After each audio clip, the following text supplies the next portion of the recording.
L'objectif, c'est de montrer aux gens que lorsqu'on est sur Facebook, on peut toujours s'instruire, toujours avoir d'autres idées, toujours faire des bons contacts. Bien sûr, tout en faisant attention à certaines dérives. Donc ce livre est né d'un dialogue qui est né aussi par hasard. Un jour, une nuit, à mon accoutumé, je regardais, et tous les jours je regarde, à partir de 11h, de 23h, je regarde mes pages Facebook, je regarde mon courriel, et là, il ne faut pas qu'il y ait de tabou dans notre discussion. Résultat, mes filles sont mes amis. Résultat, tout ce qui se passe entre l'homme fort et l'homme faible. Y a-t-il une relation entre la politique et la religion?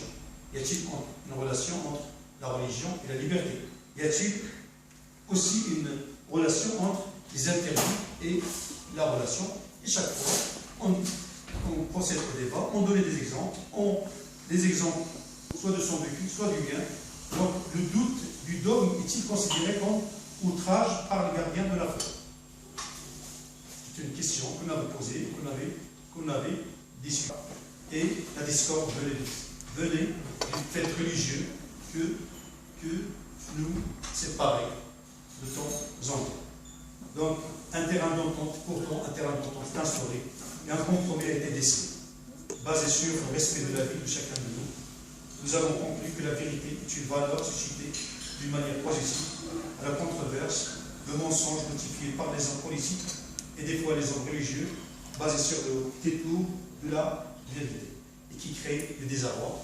Et le désarroi était le troisième thème. On est parti d'une citation d'un guerrier espagnol lorsqu'il y avait la guerre entre l'Espagne et la France.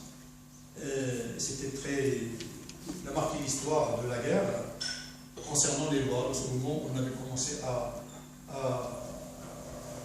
critiquer les lois. Alors, cette citation, la loi n'est pas conçue pour les bourgeois, ni pour ceux qui se croient rois, mais il crée le désarroi. Donc, c'est une citation, c'est un discours, donc un extrait d'un discours d'un guerrier espagnol qui avait fait à l'époque contre la bourgeoisie, contre le roi d'Espagne. Ce désarroi qui se confond avec le désordre, ce substitut, encourage l'exportation de l'homme, provoque les guerres, crée la terreur pour établir les franchises.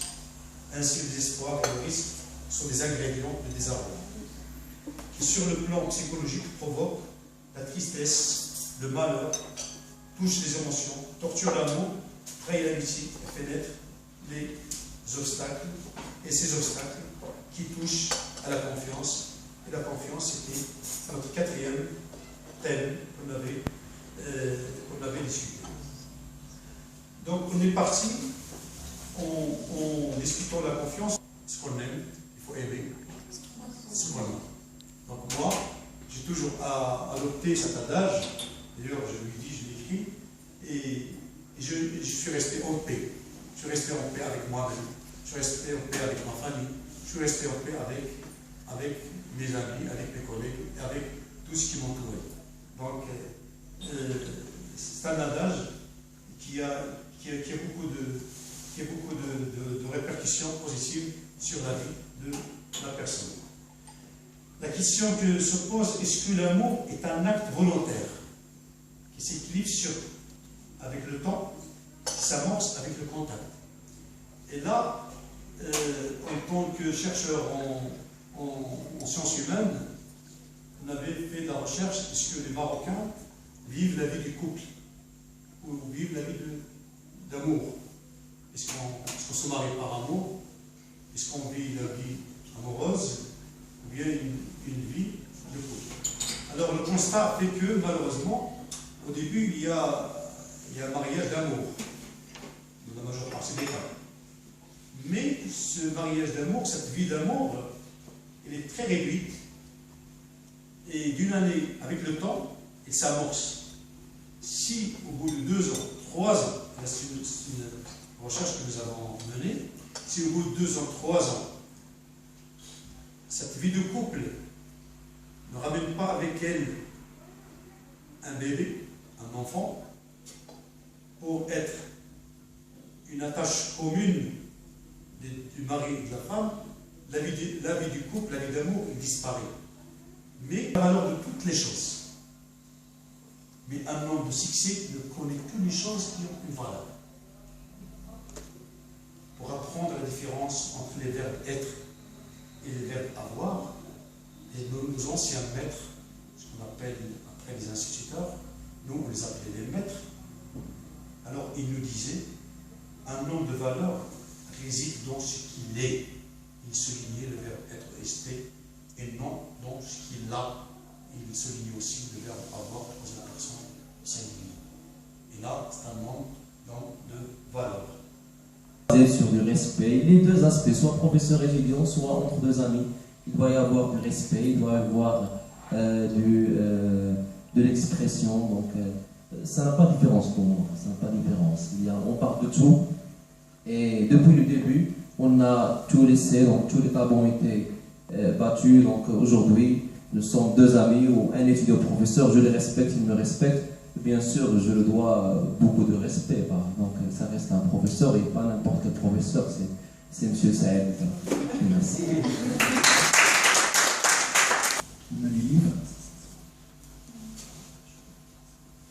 بصراحة كما قلت في مراكش أن المجتمع المغربي مجتمع غير قارئ، لا يقرأ.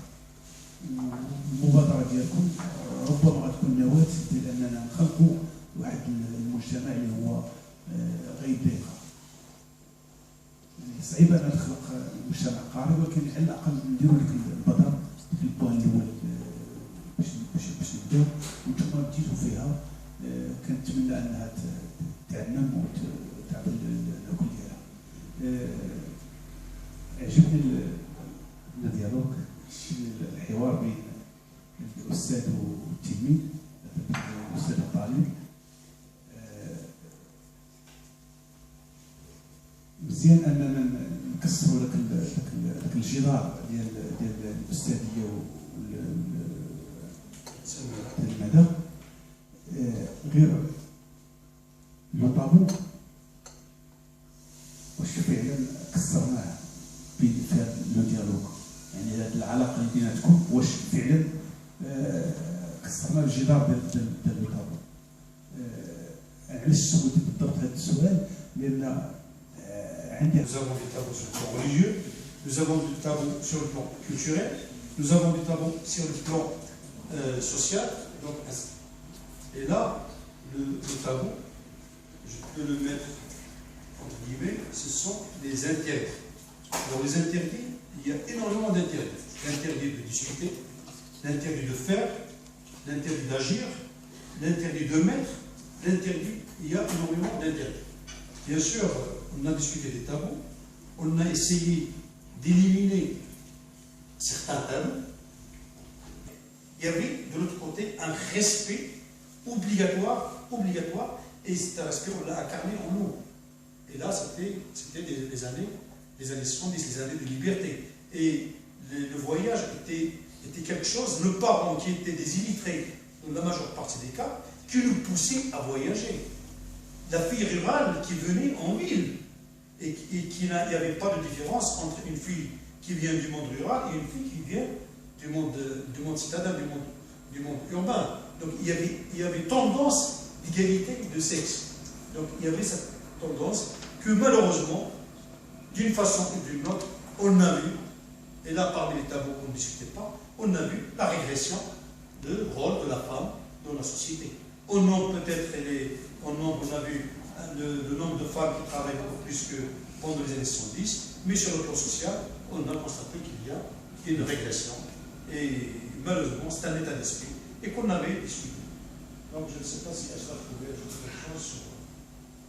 Non, donc pour la relation, surtout pour l'amour et pour la femme, ce que je veux seulement rajouter une petite note, c'est que nous sommes le produit de notre éducation, nous sommes le produit d'une culture. Donc, si les années 70, donc dans les écoles, surtout au primaire, il y avait des Français qui éduquent, ceux de Français ils ont une mentalité, ils n'ont pas de religion, ils sont des gens laïcs.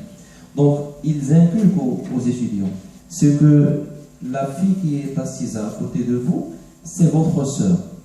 Lorsqu'on éduque les gens, ou lorsqu'on les sépare, les garçons aux filles, dès le primaire, c'est ce que nous avons été éduqués sur, c'est la séparation des deux sexes.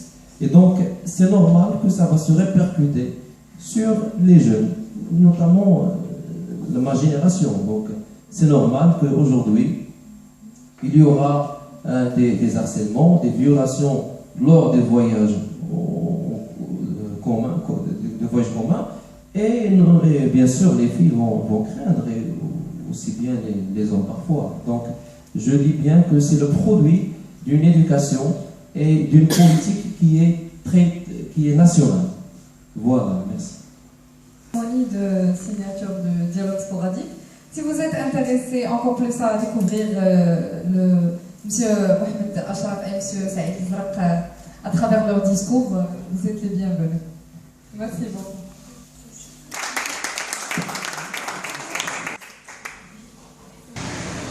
Chers téléspectateurs et téléspectatrices, bienvenue à ce spécial consacré à l'événement Menu Livre organisé par un groupe d'étudiants relevant de l'Institut agronomique Hassan II. Avec nous pour nous donner un aperçu sur l'événement, mademoiselle Hajar Choukrani pour nous donner un aperçu sur cet événement et sur le message donc qu'ils veulent faire passer via cet événement-là, Menu Livre. Je suis membre de l'association Les Jeunes Leaders de l'IAB Hassan II, ainsi que plus de autres 50 membres, élèves ingénieurs et étudiants vétérinaires. Donc le but de cette association, c'est un but non lucratif. On vise à élaborer des projets afin de porter assistance aux gens qui sont en situation de besoin ou de précarité. Chose qui est nouvelle, c'est que le projet Menu Livre, il vient en aide pour les gens qui ne sont pas en situation de besoin financier, mais en situation de besoin intellectuel. Parce qu'on se retrouve avec une humanité, ou plutôt une jeunesse marocaine qui ne lit pas. Et donc notre but a été de donner jour à une idée qui est d'instaurer au niveau des restaurants, des cafés fréquentés par les jeunes marocains, instaurer une petite bibliothèque. Et donc là l'idée est simple, il y a un serveur qui vient, qui accompagne avec le menu de restauration un menu livre. Et donc vous choisissez un livre, ce que vous voulez lire, au lieu de gaspiller le temps, rester figé sur votre smartphone, discuter et ainsi inculquer un nouvel esprit, un esprit de réflexion et de critique. Merci, donc c'était le témoignage de mademoiselle Hajar. Merci merci mademoiselle.